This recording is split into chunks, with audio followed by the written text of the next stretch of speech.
So, Jobs to be Done deals with human goals and human needs. I think we all know that. Anytime you talk about human goals and needs, it always comes with a hierarchy, right? You can start at any position and ask why. Why are you doing that? And go up in the hierarchy. Or you can ask how and you go down in that hierarchy. So, understanding the hierarchy of human goals is part of understanding jobs to be done. And that's what we're going to talk about today on Jobs to be Done Untangled with me, Jim Callback, co-founder of the Jobs to be Done Toolkit and author of the Jobs to be Done Playbook. And I'm Elaine Matthias. I'm the other co-founder of the Jobs to be Done Toolkit. Welcome to Jobs to be Done Untangled, the August edition. I have a couple of quick housekeeping items to go through before we dive in with our special guest.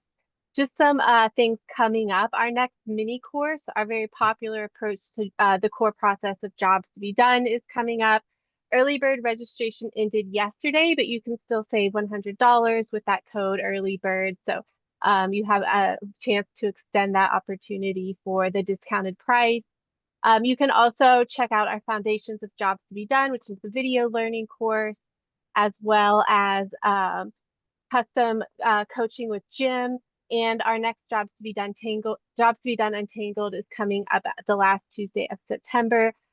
September 30th. So I will drop some of these links in the chat and keep an eye out as well for a follow-up email with some of these resources and like the recording from today's session. Yep. And then in order to participate in the conversation, feel free to use the chat. And then sometimes, we'll ask you to raise your hand, come up and ask your question. But if you want to be put in queue and you have a question for Scott, Jim, or myself, just post it in the chat and then we'll take it from there. Yep. Thanks for that. Yeah, this is a community call. It's all about your questions and trying to untangle the field of jobs to be done. Today's special guest, no stranger to Jobs to be Done Untangled. He's been on at least one time, I think, if not two times, Scott. I can't remember. But Scott Burleson, a two-time author on books on jobs to be done. One of my favorites, The Statue in the Stone. Love that book, Scott. And then your new book, and that's why we're all here. We want to hear about the jobs to be done pyramid. So thanks for being here, Scott, and welcome. Awesome. Excellent. I am so excited. I am, you guys, you're my people. Yeah, exactly. Yeah. All right. Exactly. So Why don't you am tell I us up a little bit now? about yourself, Scott? Oh, What's your background and how the heck did you even get into jobs to be done? yeah. Well, I was born at a young age. I was so shocked I didn't talk for 2 years. Now, it was really as a product manager with John Deere. And that was, one of the things I didn't fully, well, I was product manager for compact utility tractors. And actually, I've got a little tractor story I'm going to share here shortly. But the compact utility tractors, it's $1 billion business. And I was young, I didn't fully appreciate what that responsibility was then. I was just, you don't. And also, I didn't fully appreciate that, John Deere had lots of resources and they spent lots of money on research and they were patient. I didn't know they spent lots. I didn't know they were patient until I worked with other companies. I didn't have a reference. But one of the great things about that is, you have really nice teams of engineers and whatnot. But they're all looking to you, the product manager, for like, what should the tire options be? What should this be? What should that be? And it was really, I was like, oh crap, I got to figure this out real quickly. And it was, how do I answer that question? Which was really initiated me in finding Clayton Christensen, Antonio, good folks like that, and started my Jobs to be Done journey. Yeah, and you worked with Tony, right? Didn't you go over I to Stripe? did. Yeah, I okay, did. great. Actually, it's yeah, actually it's funny. Like this butterfly effect, like you do something and all these other things change. I actually originally was the one that brought Tony and Strategian into John Deere, and it changed the way we did everything. Yes, about product management. I mean, yes, about product development, but also the way we did market research. It changed the way we wrote on the website, the words on the website, the way things were designed and set up. It changed the way we talked to each other. It changed our internal dialogue. Really? Wow. And it was sort of interesting. I was called in some years after I had left Deere to do a consulting project with them. And the assignment was essentially to go back over, say, 15 years of research and sort of try to make sense out of previous work. And you could see before Jobs to be Done and ODI, and after. Before, it was just 50 different methods and attributes and Mhm. needs and benefits and just stuff all over. And after, for better or worse, I mean, those of us in this that love jobs to be done. We also love to pick at it and be critical of it and improve it, whatever. But there was such a consistency after. You could Yeah. compare things, and it was really that was an unexpected sort of joy of going back That's- and Yeah. seeing from a distance what the impact had been. That's great. And I always talk about, jobs to be done. It comes with these predefined elements that are very, very consistent, and it allows you to compare apples to apples, right? And what it Yes. does is it gives you a limited set of variables that you then Yeah. isolate, Yeah. right? And I know that other world you were talking about because I've done a lot of ethnographic research, Yeah. UX research, and it can be Yeah. all over the place at different levels Yeah. of granularity, and people use different language. And for me, Yeah. jobs to be done was that cinching up. Sorry, I'm just reacting to Yeah. your little story there because I'm just glad to hear Yeah. that. Yeah. Yeah. Cool. So, Yeah. hey, you want me to give you screen sharing? I think you have a few Yeah. Let's things do that. to Let's talk talk about about it. with your new book, right? If you'll do that, I'll see if I'll try not to bore everybody. Yeah. The let's see Let me see. here. How do Unlikely. am I still sharing my screen? There we go. You are. Okay, now I I stopped it think now. There I'm you go. wrestling it away from you. Okay, there you Am go. I sharing? You seeing the? Yes. See Yeah, the beautiful. pyramid. Yes, thanks, Scott. All right. Well, the Jobs to be Done pyramid, a new architecture for understanding customer motivation. As Jim mentioned, I'm Scott Burleson, Chief Product Officer of the AIM Institute. And I'm gonna, before even jumping into what it is, we're gonna really continue with a bit of a story. And it is from my time at John Deere. It is my favorite. I did have some successes there, I really did. But this was a product failure in 3 acts. It is my favorite story to tell. And it began in a very good place. It began with research, and we had very good research. Well, again, I mentioned that a while ago. It's one of the great benefits of a company like Deere. We spent money, so we had really good customer insights, and we had uncovered this segment of tractor owners or tractor prospective buyers. It's very interesting. They did not have any tractor experience. They did not grow up on farms. These are folks that, often they were, I mean, there's different demographics, but I would say if I had to say what the most likely case was, probably relatively new retirees, so they're moving from the suburbs out to the country, and now they've got all this work they want to do. They want to get horses. They want to tend to their property. They have all this stuff they want to do. But a tractor is a very intimidating machine, and quite frankly, it can be a very legitimately dangerous machine.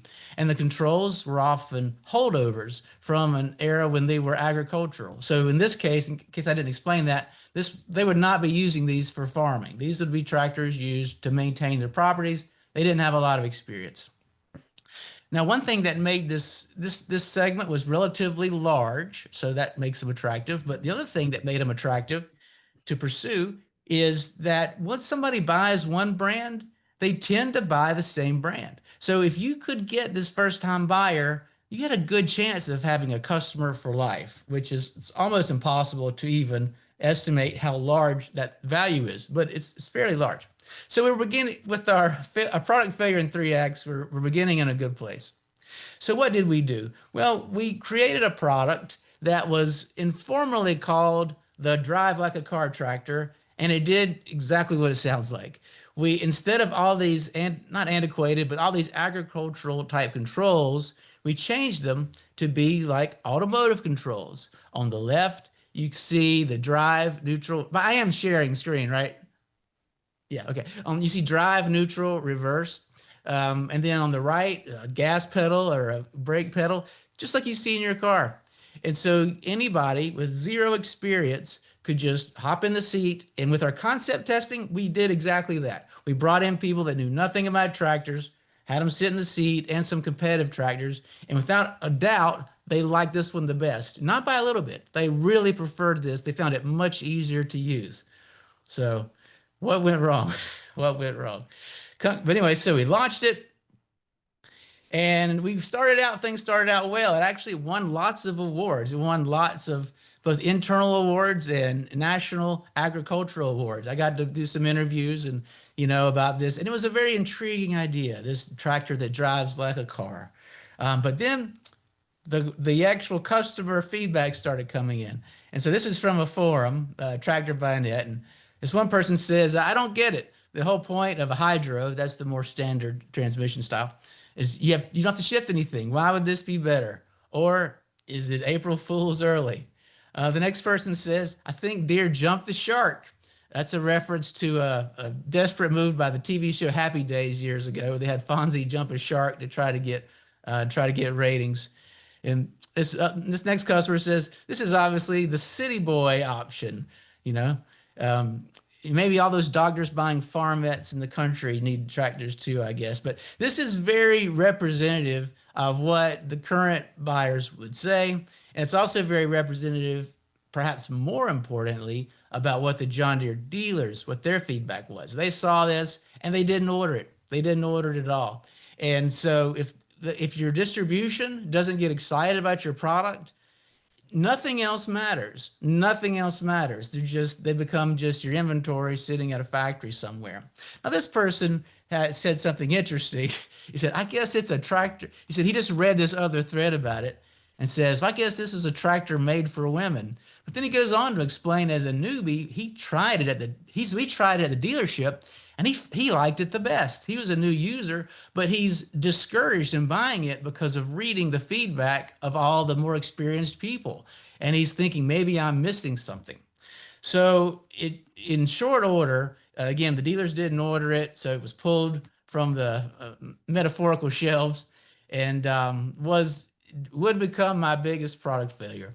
So, you know what? Jobs-to-be-Done was supposed to fix innovation. And as I mentioned, as I teed up, we had a really large commitment to Jobs-to-be-Done, and you can even see how we used it functionally with that tractor, So what are we missing? So, just revisiting the classic model, we don't need to beat this. We don't need to go through this too much with this crowd, but just as a reference, we have functional jobs and emotional jobs. Emotional divided into two categories of personal and social. And this was certainly the model we would have used at that time, but still something didn't work.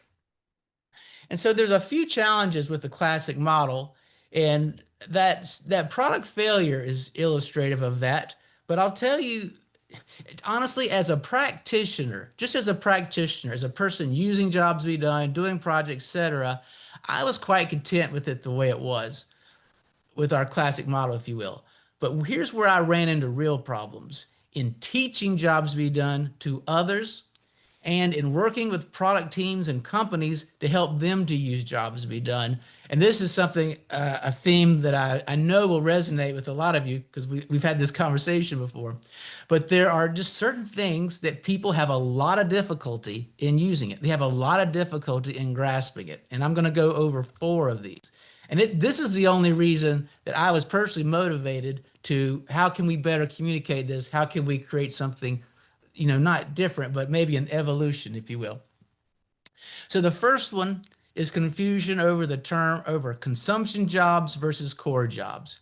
And even as soon as I hear myself say consumption jobs versus core jobs, that already sounds academic. And in fact, the term consumption jobs comes from a 1995 Harvard Business Review article that had nothing to do with Jobs-to-be-Done, but the Jobs-to-be-Done community sort of adopted it over the years. And so just in case you're not familiar with it, so we see the guy with the lawnmower here. So he had to do several jobs to get to where he is mowing his grass. He had to purchase the tractor. He has to store his tractor. He has to maintain his tractor. He has to ultimately sell or dispose of his tractor. Those are all consumption jobs around the process of owning the tractor. But he didn't buy the tractor because he wanted to store it. He didn't buy it because he wanted to maintain it. He bought it because he wanted to mow the lawn. Mow the lawn is the core job. So consumption jobs, these are the jobs we perform in our journey with a product. Core jobs is the ultimate reason we purchase it. And when I first taught this, I mean, it's probably like 13 years ago at this point. And the initial, to cut to the chase, everybody I teach this to, they struggle with it. And at some point, it's like, well, is there something we can do? I tried lots of things to teach it differently. Maybe there's still other ways, but ultimately, but that's one of the challenges is that terminology. The next one, the verbal aspect of jobs to be done can be difficult for visual learners. And I really came to appreciate this as I'm trying to teach people to write outcome statements, Because what I noticed was a small percentage of the population is like awesome at it from the jump. I mean, you just give them the syntax, you give them the rules, and immediately they're good at writing outcome statements. But that is like 5% of the people.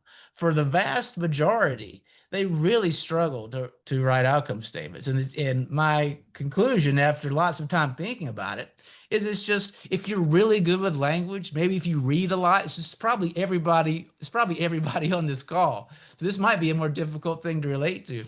If you're really good with language, if you read a lot, if you write a lot, then Jobs to be Done is so intuitive because you're translating the complexity of the real world into language. But if you're more visual, as most people are, then that will be a hindrance to you.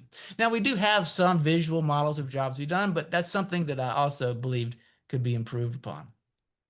The next challenge is emotional jobs. And one of the, I don't know if it's a dirty secret, but when I talk to other jobs to be done practitioners and I look at my own work I've done, in practice, we just use the functional jobs a lot more.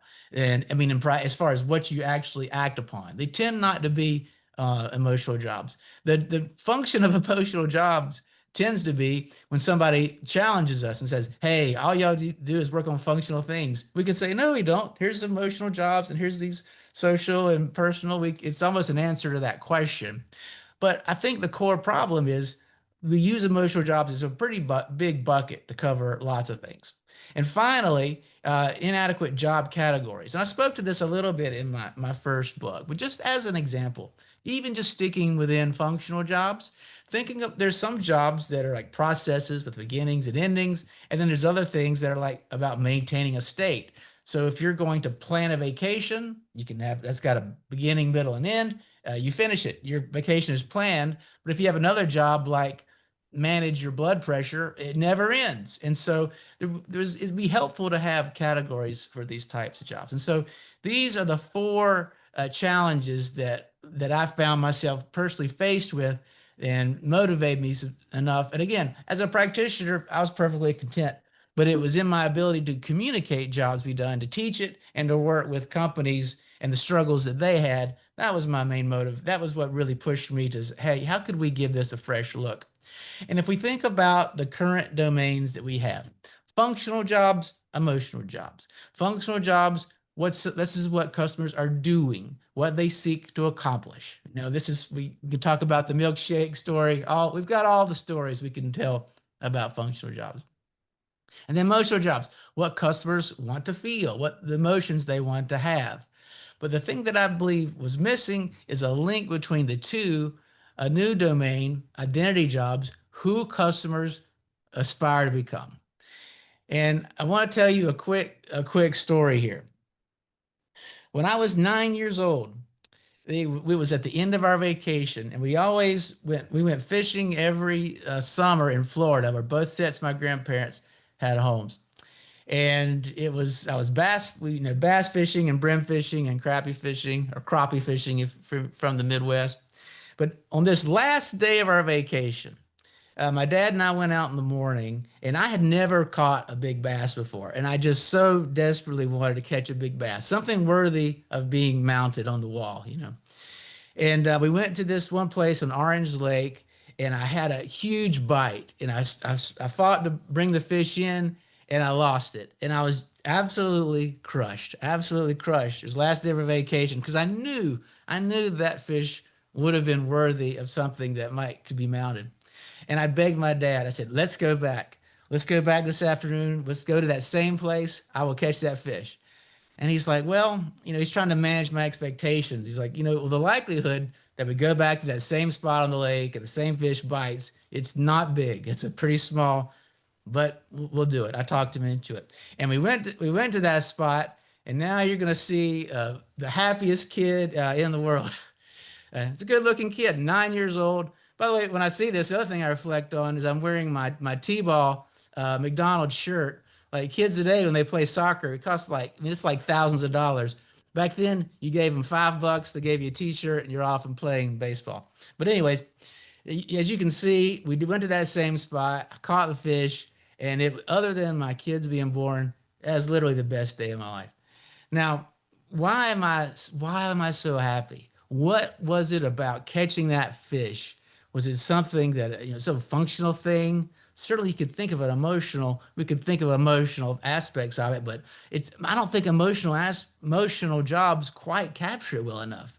I think more in terms of catching that fish, it solidified, it was an artifact of the identity that I desperately wanted. I'm a fisherman. I am capable. I am competent. I am an achiever. These are things that I did. These are statements about me, myself.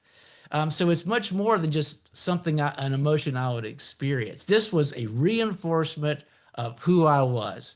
And I believe we all have moments like that. We all have, if you look at anything you buy, you can, some things will be stronger than others, but I'll bet you can all think of experiences over your life where you had some great success and how that reinforced who you are, who you strive to be. And if jobs be done, if it's not just awesome, if it's not excellent at framing that up, and I think that's really where it needed an update. And so that's the third domain. So we have three domains now: function, identity, and emotion. And I'm going to walk real quickly through those, and then I'm going to walk a little bit more slowly through them. So this is the jobs to be done pyramid in 5 levels, where those bottom 2, product jobs and core jobs, these first 2 are function.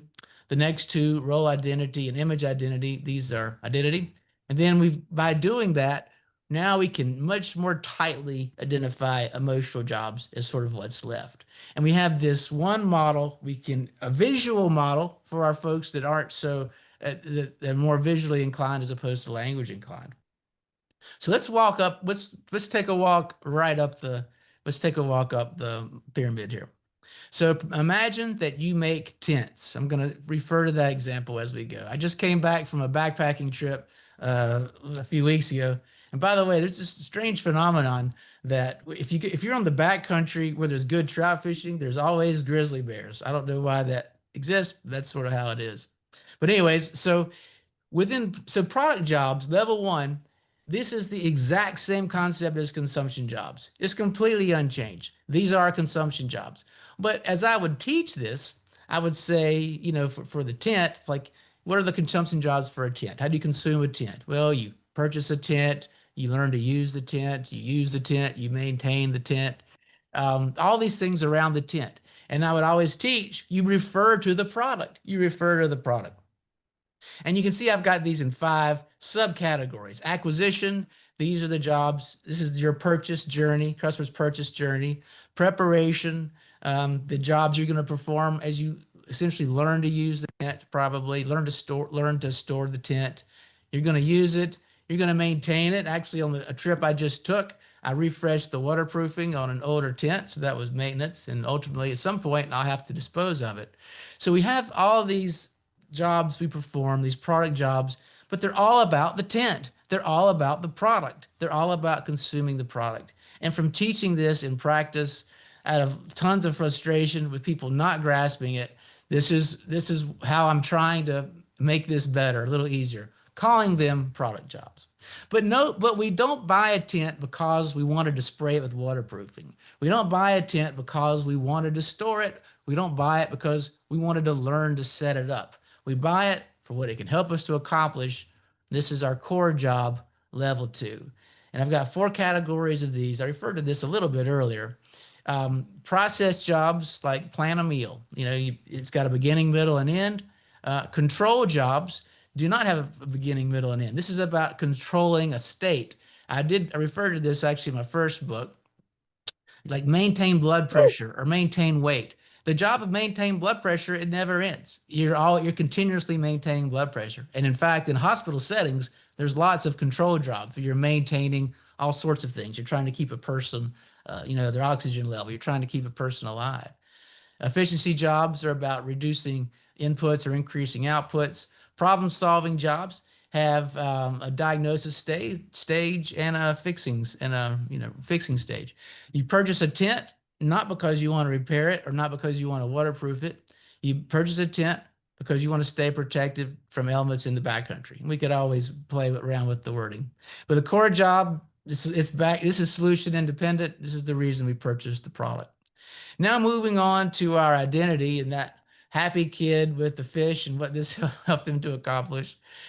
This is the thing that gave me, in trying to pull all this together, it just gave me a fit. And I spent more time on this one than anything else because it's the most, I guess it's the most novel. Like the first two we went over, literally the product jobs is just a renaming. Consumption job, core jobs is no new name at all. There's just have these additional categories. I think that maybe is an addition.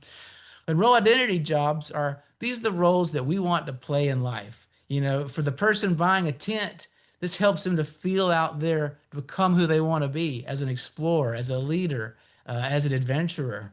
Like if you bought a sailboat and you're going to travel to Bermuda, there's definitely some things about who you want to be that to strongly motivate you to whoever it is you want to become in life. Now, one of the things as good jobs we've done, people, you'll notice that, a job is supposed to begin with a verb. And I could have said be a backpacker, be an explorer, be an adventurer, and you would certainly do that. But what I believe is that for identity jobs, when we begin with the word I am an achiever, I am competent, I am capable, it just has a lot more power with it. And what ultimately we want to do is have people to be able to relate and rate various statements we're going to write. And so, for better or worse, I chose to make a slight diversion from the begin with the verb and begin at least these level 3 with I. Now, level 4 is going to be, again, this is just exactly the same as emotional jobs that we had before. The social part of emotional jobs that we had before. It's exactly the same, how you want to be perceived. And when you purchase a tent, you want to be seen as outdoorsy, be perceived as independent. So that's exactly the same as what we had before. Now, but with the inclusion of these identity jobs, now the emotional job category, it doesn't have to do nearly as much work. And now we can much more tightly define it to literally just the emotions we want to feel in the moment. Now, when somebody purchases a tent, they want to feel calm. They want to feel reassured. They'll be comfortable and dry. I mentioned sort of in passing that the great trout fishing backcountry places out west, oh my gosh, it used to worry me a lot. Actually, I'm sort of used to it now, but it's always grizzly country. And one of the funny things that people in tents do is when you're in grizzly country or anywhere, is you'll zip your tent all the way up. Like you'll zip up the vestibules. Now, I'm pretty sure that, 20 denier polyester or nylon is not going to protect you from a grizzly bear. But nonetheless, you zip it up anyway. And there's some feeling of safety. You feel safe in that moment. And you're using that tent. You're closing it up and you feel safer. And that's important. So let's go back now to my big failure, the drive like a car. It's actually called the auto HST. Now, if we had this language, we could have back then, we could have framed what we were trying to do, and we could also have better internally communicated. What I mean by that is we could have said, hey, this is an innovation focused at level 1 product jobs. More specifically, learn to use a tractor. This job addresses the learn to use a tractor. It's not necessarily to make it do a better job at mowing. It's not necessarily to make it do a better job at grading or the various core jobs, level 2 core jobs, but it's to get a person up to speed faster, making them feel like an expert faster. But we also could have said, wow, we really need to also be cautious of this level 3 identity jobs, because by making it so easy to use, well, an accidental thing that we did is if you're a real expert, you really don't like it because you're threatened a bit that there's going to be more experts. All this your effort spent earning this expertise, it's not needed anymore. It's not as useful anymore. You're not as different or as special anymore if all of a sudden anybody can just jump on one and drive it. And in truth, although I fully take responsibility for the product failure, I don't believe it was an innovation failure, and I don't believe it was a product failure. I believe it was an internal communication failure. We really needed, for something this different, we needed a completely different marketing plan. We needed to do a much better job marketing to dealers, helping them to understand what was different about this and who was it for.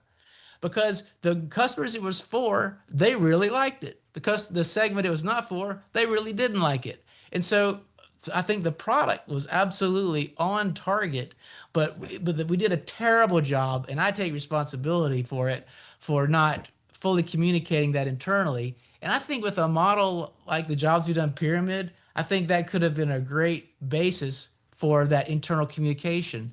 And with Jobs-to-be-Done, we're always talking about understanding customers' insights, blah, blah, blah. But the thing that the biggest reason that things often fail has to do with our internal communication, how we keep everybody on the same page. Building a shared language. And I believe, Jim, I don't know if you use these exact words, but basically you said this exact same thing as we were sort of warming up and getting started here. So across these 3 domains of function, identity, and emotion, the product teams, that's where you're going to be working on function most of the time. But your marketing teams, if they can be aligned with you with messages that link to that identity and emotion, it's just going to be so much stronger. And then your sales teams to understand the full landscape. All right, now for a bit of audience participation time, I like your help in walking up through a pyramid, a Jobs-to-be-Done pyramid, with an example of the Yeti cooler. And it occurred to me just a moment ago, I'm not sure if they have these in Europe or not, so I'll explain this phenomenon. The Yeti cooler is a very high-end cooler. They're very expensive. They advertise they can keep your drinks cold for multiple days, but it's also a bit of a status symbol. The brand is quite heavy or quite powerful. Like Walmart and other economy brands have actually very similar, if not better, performance. But yet the Yeti cooler is a pretty big and successful product. So, but let's walk up there. I wonder if I could have a volunteer. We'll just start at the bottom with product jobs. What would be a couple product jobs for a Yeti cooler? Cool stuff. What's that? Cool your drinks. I mean, that's level 2. That's a core job. That's a core. As a good Jobs-to-be-Done practitioner, that's good thinking. You went to the goal. But the product jobs, these are the jobs of purchasing, learning to use, so using, buy the soda, buy the ice, buy the other stuff that's going in the cooler. Got to carry it. You got to store it. You got to stuff it on your truck. You got to make sure you got the straps to make sure it doesn't go anywhere. Yes. You got to bring a buddy to carry it with you. Yeah. How am I doing? That's great. Transport, out of everything you mentioned, transport the cooler. That jumped out to me. We've got a beach here local to us, and that's always a deal. Like, how do you transport the cooler? So transport the cooler. Then afterwards, they're sort of bulky. You have to store the cooler, which can be a bit of a pain. But you can already see and by the way, transporting the cooler, you definitely see coolers with wheels on them, and you see attempts made at that. I mean, buying the cooler. Tell all your friends that you got the cooler. And see that's the right. cooler. Well, you mentioned core jobs. Let's go there. Well, you said what that does. So why do you didn't buy the cooler because you wanted to transport it? You bought it for something it'll do for this core job. What's that? Keep beverages and food cool. Yeah. To stand on for dancing. I think that's an adjacent job. Well, and then the core job of showing off. I think it is, in fact, you store it because it is a status symbol, right? I mean, you did make that point. So showing off is actually part of the core job. I hate to say it, but it is.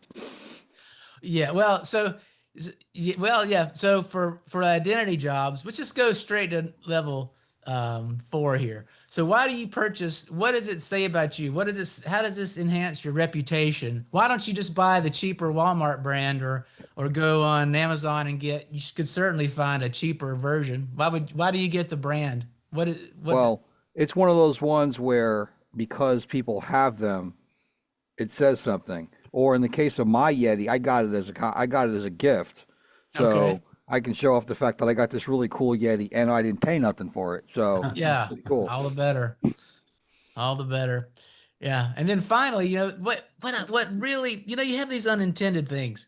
I really felt it's important to pull these identity jobs out.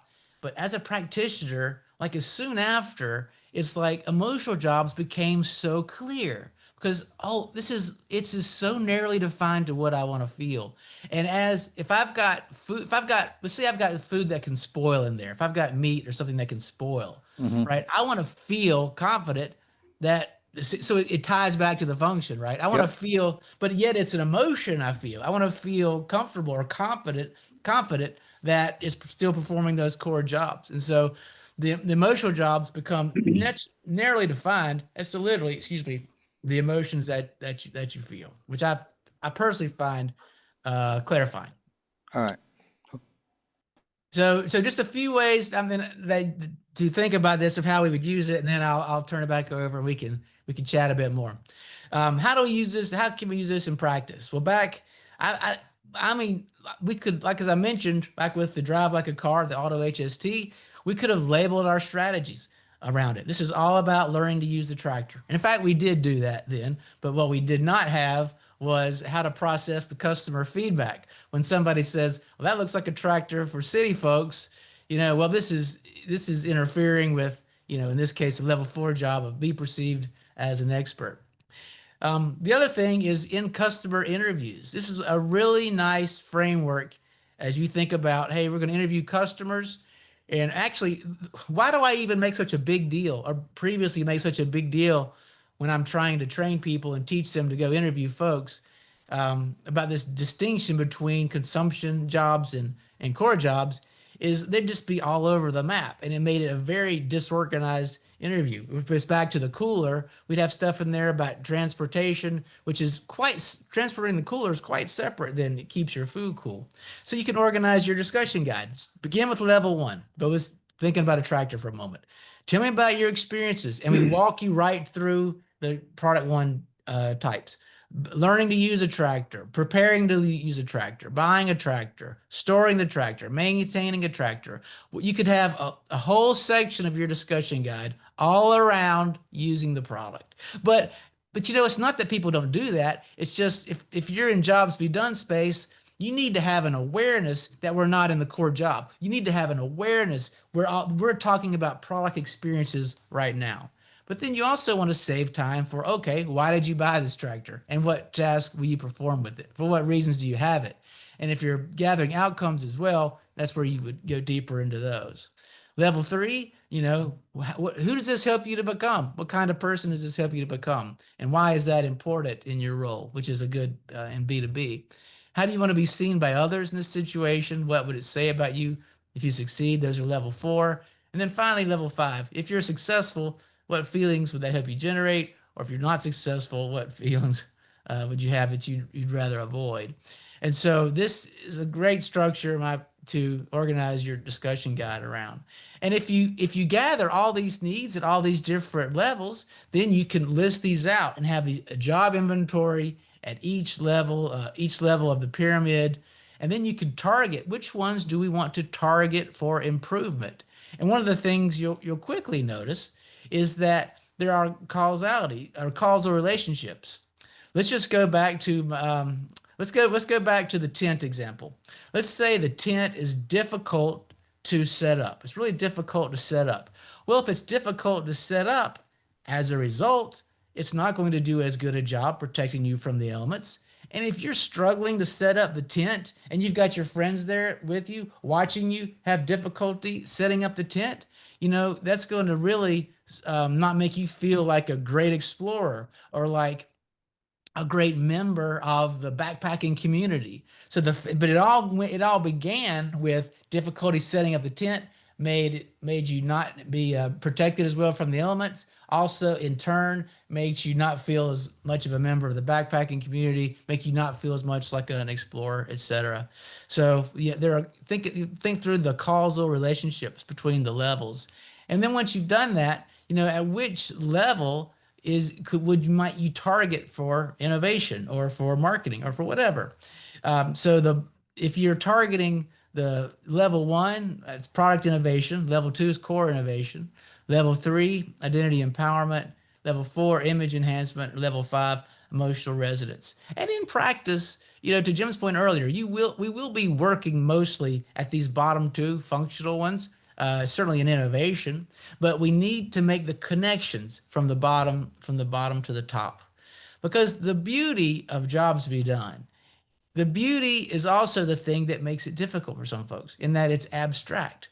But it's abstract because it applies to lots of situations, lots of different situations.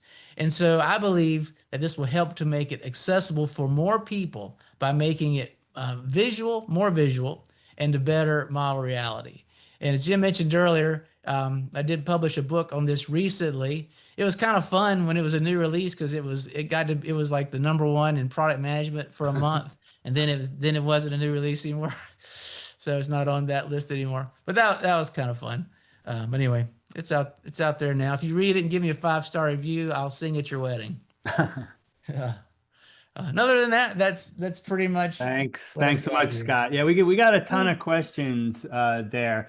I just wanted to grab 5 minutes of your time, because I want to show you what we have, and then you could tell us where we're going wrong. Brett already name checked our hypothesis canvas. Do you mind if I just show that real quick? Not at all. You want me to stop sharing? I want it. And by the way, guys, we haven't planned this conversation that Scott and I are about to have, so this is on the fly. This is real life. This is real life. Real discovery. Right.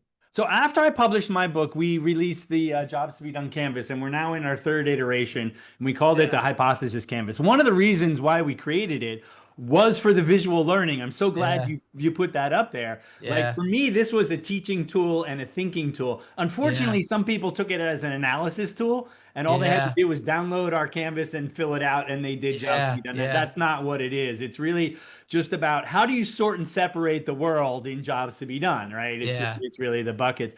But one thing that I put on here, and I wrote about this a little bit in my book, but at the very top, and you can see I put this this pyramid in here. I was just using your example of a job performers, a backpacker, stay protected in the backcountry. But I have this pyramid that I got from our friends over at Venbridge, Jan and Beat. They have the jobs hierarchy, and I call these aspirations.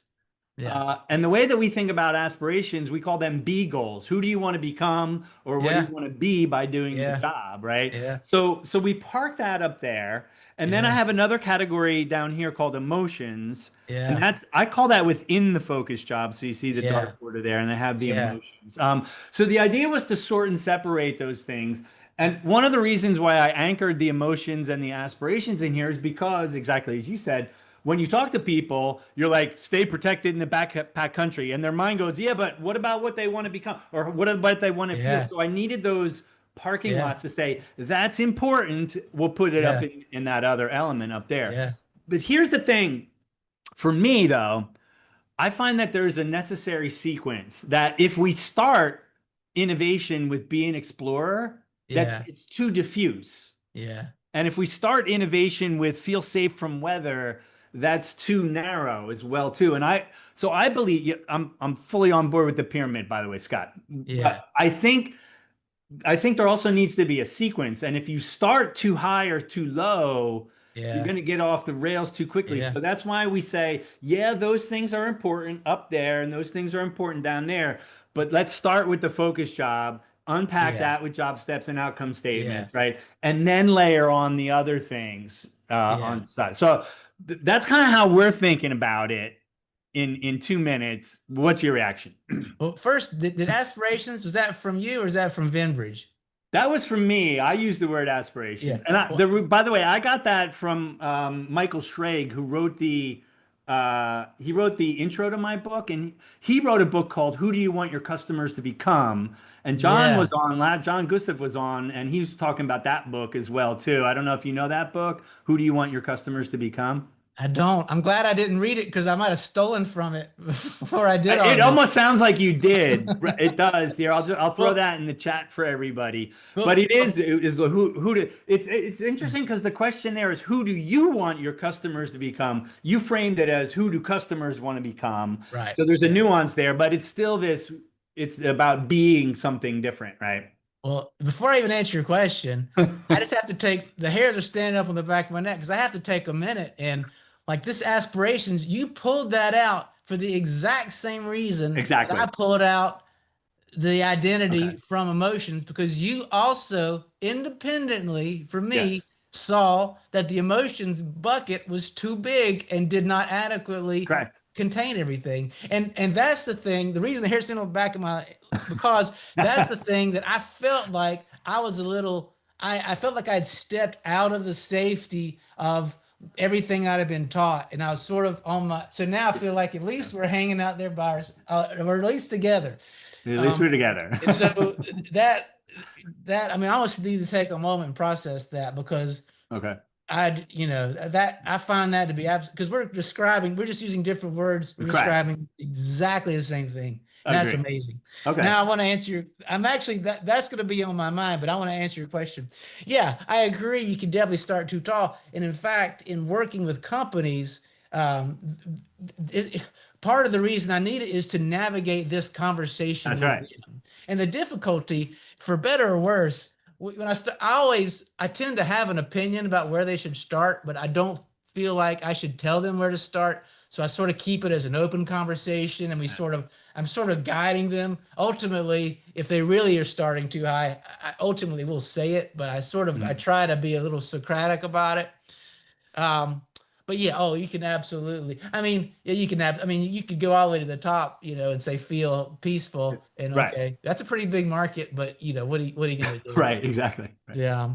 But the thing that I'm always working with them on, we have a lot of difficulty is, are we targeting product? I'll just use my new terminology if that's okay. Are we targeting product jobs or core jobs? Right. And they don't even understand why that distinction is there, much less, which makes it difficult to have a conversation about where you should be. That's And it. it's Right. not that you couldn't do elements of both within a project, but you need to be very deliberate about it. But I anyway, agree. Right. so yeah, I totally agree to start too high, but I am just completely like freaked out in a good way, like whatever Okay. that Good. means, that we've come to the same conclusion, That's right. Yeah. completely independent of each other.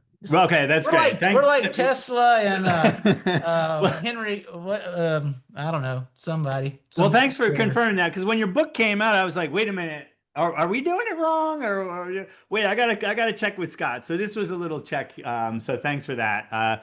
I'm glad to hear that. But you know what? We got 11 minutes. I want to make sure we get some questions in. Elaine, I have not. There's a whole bunch of stuff in the chat, and I haven't been able to sort through it. Can you help us pick who should go first here with the questions? Yes, actually on the mural, I've been aggregating the Q&A. So I have a list of questions for the two of you from the chat.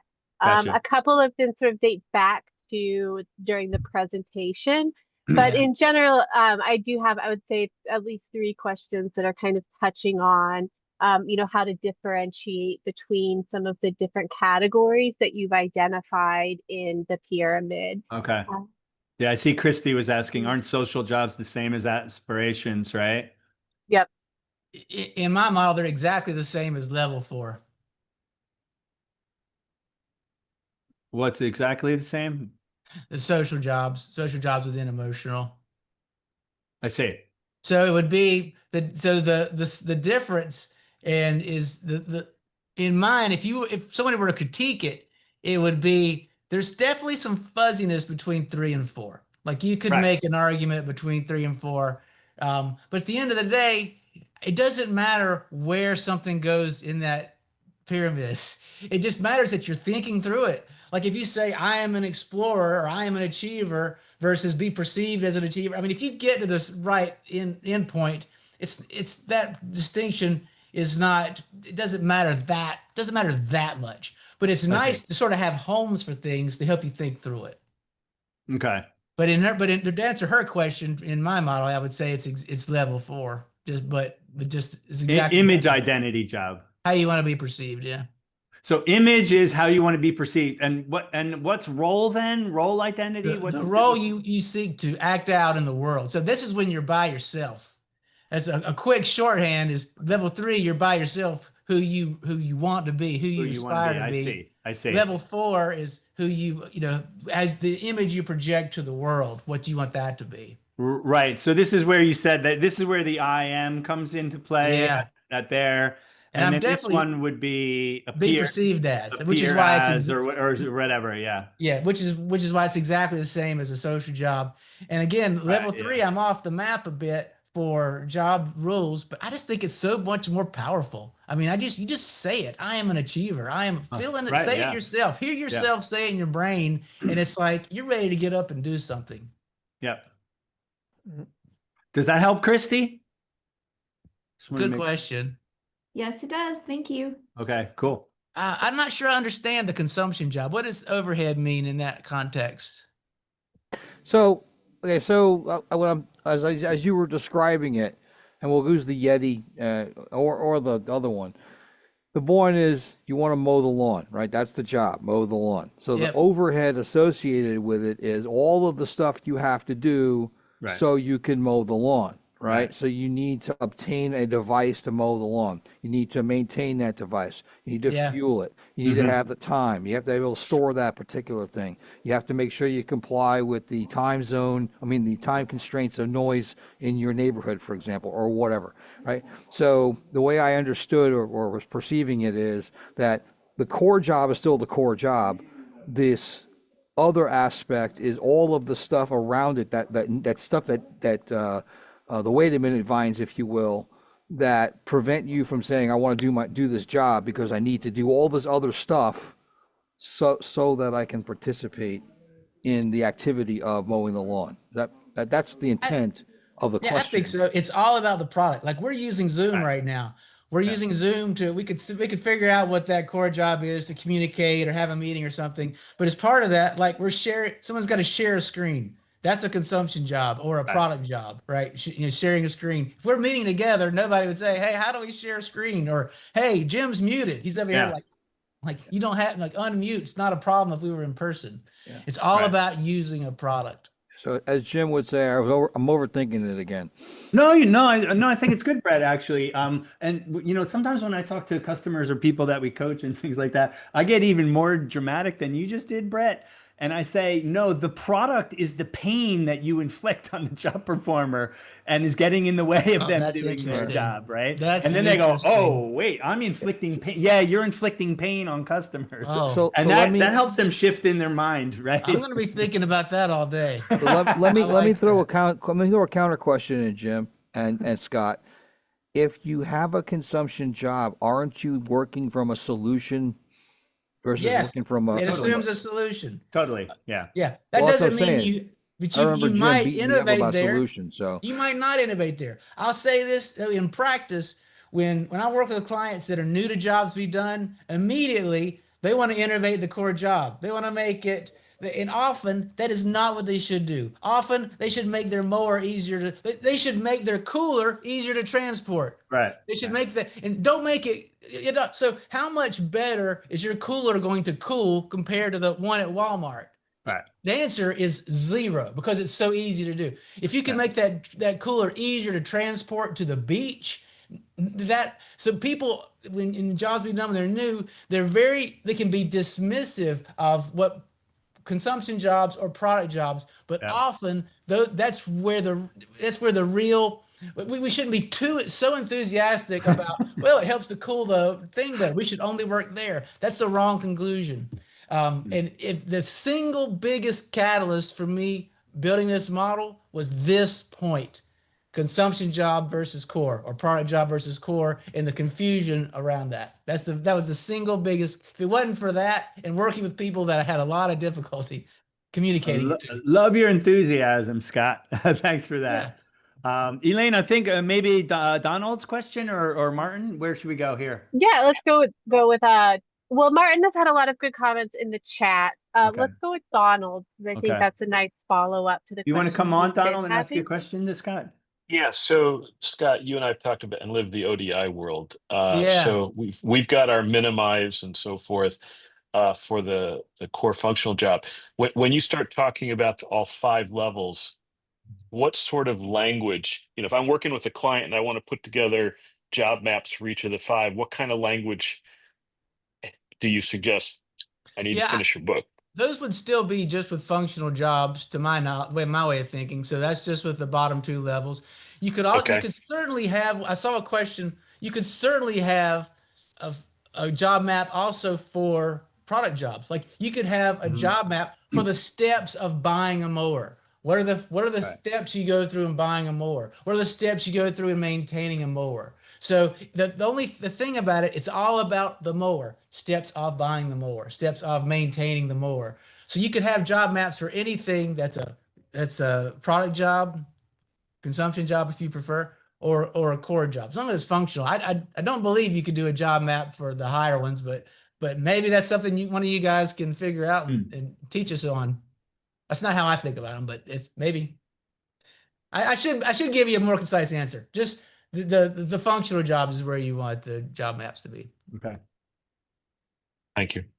That's the stuff for another book then, Scott. You got to figure all that. You got to figure all that out and then come back in a year or however long it takes you to write a book. All right, Martin. I think we have time for Martin's question. Martin, you want to come on?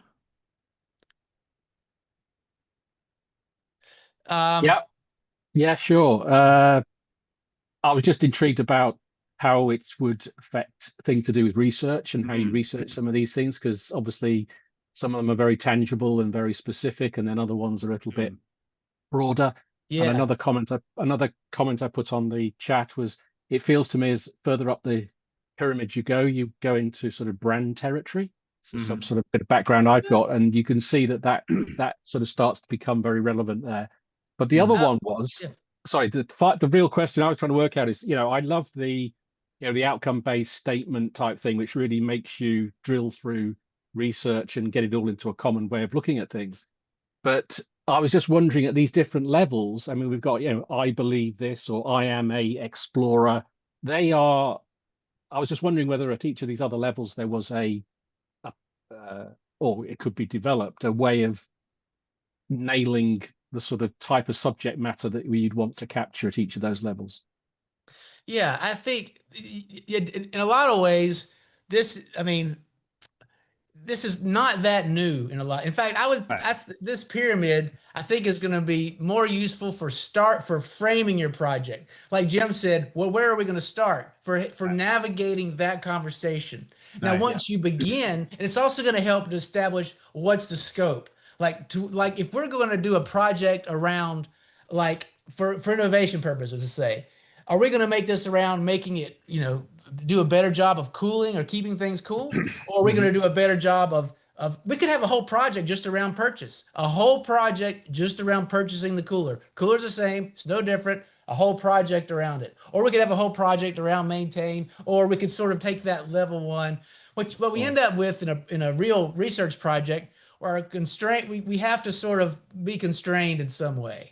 And this helps to sort of define what those constraints should be. Outcome statements, we'd still have outcome statements, or as Jim called it, success criteria from either level 1 or level 2. Just the same as today. It's not, this is not that different. This is 7% different. In fact, I mean, it's a lot of it is just reorganizing, renaming in a way that I hope is easier to communicate. I want a little sticker to put on the book. It says 7% different. 7% different. That little advertising there. I just put a link to the 10 types of innovation. Are you familiar with the Doblin 10 types of innovation? Yeah, I am. Right? You can innovate at the brand level or the supply chain level or all these other different levels. So is your pyramid then a typology about where do you want to focus your innovation efforts then? I had a chapter, I pulled it out because on that verse in that Doblin's innovation. I Actually, see. the thesis of that chapter is you don't need that anymore. I pulled it out because the book was getting too long. Wait, you don't need the 10 types, or you don't need the. I don't think you need all that language. I mean, I think see. like this type of innovation, that type, to me, that makes Interesting. it everything more complicated than it needs to be. So Scott Burleson's 5 types of innovation, then maybe is this successor of this? So I'm trying to give you some credit here. Well, it's like if you're innovating for the distributor, if you're innovating that, then you just essentially they become your job executor. Your job or if you're executor, making the right. product better, you know. I see. Or so I've sort of always had this position, but I Okay. did have a chapter on where I thought it was even less needed. But again, I pulled it out because this book was getting ridiculously too long. Well, I recommend everybody follow Scott on LinkedIn, and maybe at some point in time we will see that chapter released in a different format or something like that. But Scott, it's always a pleasure. I think we could have gone on for another 3.5 hours with this conversation. I got a lot out of it. Thanks for helping me personally. Yeah. I think this was a great conversation. Folks, go check out the Jobs to be Done Pyramid from Scott Burleson. Elaine, anything else? No, that's everything. Keep an eye out for a follow-up email with recording and other resources from today's conversation, as well as a registration link for our September event. We'll be back the last Tuesday of September. Thank you we'll so be much, back, everyone, for everybody. Thanks joining. for your time. Thank Thanks you, again, Scott. Thanks, Jim. Thanks, Yeah. Elaine, and all Wonderful. my Very Jobs much. to Done people.